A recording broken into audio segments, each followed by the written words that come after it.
Hola, soc Raül Burriel, tècnic de l'Oficina d'Inserció Professional i Estades en Pràctiques de la Universitat Jaume I, l'OIPEP, i en aquest vídeo us parlaré de què és el mercat de treball i quins són els seus components i estructura, també dels principals indicadors que el descriuen i de la importància de seguir les seues tendències. Veurem com conèixer la dinàmica del mercat de treball en la que us trobeu cercant una ocupació és molt important, ja que us ajudarà a fer una recerca més adequada a la realitat d'aquest entorn laboral.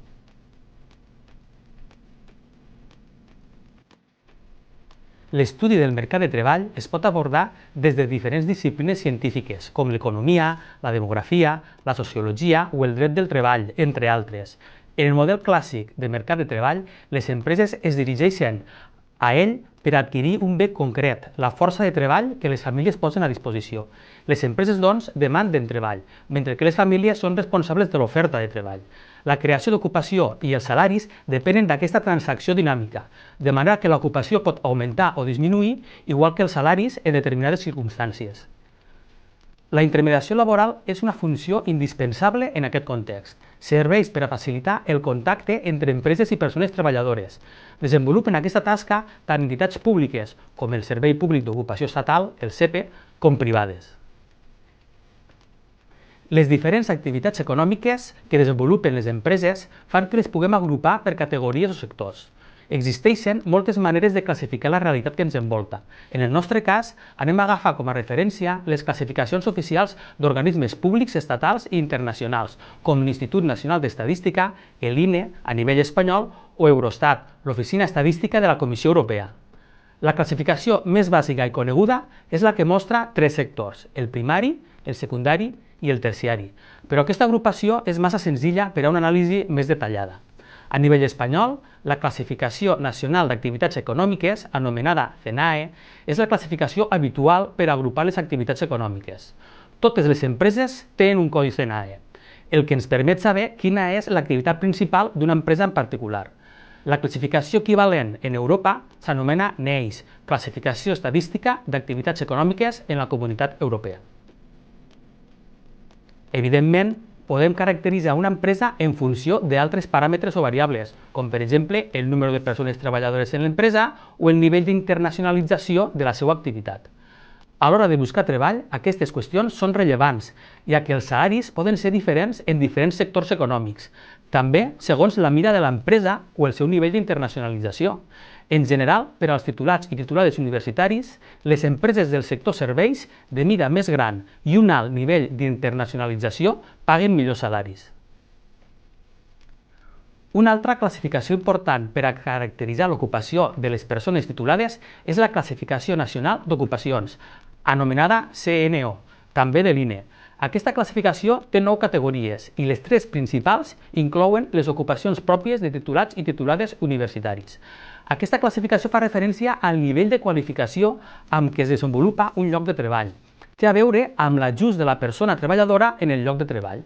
Una persona titulada universitària ocupada en un lloc inferior al nivell 3 estaria sobrequalificada. Això vol dir estaria exercint un treball inferior al seu nivell d'estudis. Aquesta classificació es té en compte també en la formalització de contractes de treball i per al càlcul de salaris. Els indicadors del mercat de treball són valors que relacionen de manera simplificada informació sobre el mercat de treball. Anem a comentar breument els 3 més importants: la taxa d'activitat, la taxa d'ocupació i la taxa d'atur. Hi ha altres indicadors relacionats que apareixen freqüentment en els mitjans de comunicació i també podem consultar, com l'atur registrat o l'afiliació a la Seguretat Social, però ens anem a centrar en els que hem dit tal com estan definits en la web de l'INE. La taxa d'activitat fa referència a la proporció de la població en edat de treballar que treballa o està disposada a fer-ho. Exclou a les persones que, per motius diversos, estan en edat de treballar però no estan disponibles per a fer-ho, perquè estan estudiant, tenen un problema de salut o per altres raons. La taxa d'activitat espanyola en 2023 va ser molt similar a la de la Unió Europea, al voltant del 75%. La taxa d'ocupació fa referència a la proporció de persones en edat de treballar que estan ocupades. En aquest cas, la taxa d'ocupació espanyola va ser en 2023 del 65,3%, 5 punts inferior a la mitjana de la Unió Europea. Finalment, la taxa d'atur és la proporció de persones actives que no estan ocupades. Són persones en edat de treballar i que voldrien treballar, però no troben ocupació. La taxa d'atur espanyola en 2023 doblava a la de la Unió Europea, situant-se en el 12,2%. Conèixer els valors d'aquests indicadors per a un sector econòmic concret o per a un territori en particular ens pot ser útil a l'hora d'enfocar la nostra recerca d'ocupació. L'economia és dinàmica i canviant, i això fa canviar també les tendències del mercat de treball. La digitalització, la intel·ligència artificial o la inestabilitat geopolítica influeixen dramàticament en la realitat econòmica i social. El seguiment de les tendències del mercat de treball és una qüestió clau. Quines són les ocupacions més demandades? Quines noves ocupacions estan sorgint o poden sorgir en els propers anys? Organismes públics i privats solen realitzar estudis sobre aquestes qüestions, com per exemple fa el CEPE. L'Observatori de les Ocupacions del CEPE detectava en 2023 aquestes tendències en la creació d'ocupació a Espanya. Major mobilitat de les persones treballadores, gran impuls al turisme, reactivació del comerç i l'exportació, gran demanda de serveis a empreses, augment dels serveis personals, potenciació de la investigació i el desenvolupament, foment de la sostenibilitat, l'economia circular i l'energia. Cal estar atents, doncs, a com aquestes tendències del mercat i l'economia poden afectar el nostre objectiu professional. Les competències professionals demandades per les empreses són clau i cal conèixer-les. Igualment, cal estar atents als canvis en aquestes competències provocades pels canvis de tendència del mercat a què ens referíem abans. Les competències transversals o professionals estan a bastament estudiades. Recentment, les universitats espanyoles, sota el paraigües de la CRUE, han realitzat un estudi a prop de 7.000 empreses espanyoles i han obtingut el següent rànquing de les 10 competències més demandades. Aquestes són responsabilitat, motivació per al treball, capacitat de resolució de problemes, capacitat de treball en equip, capacitat d'organització i planificació, compromís ètic, capacitat per a l'aprenentatge continuat, preocupació per la qualitat i la millora, capacitat de comunicació oral i escrita i competències digitals.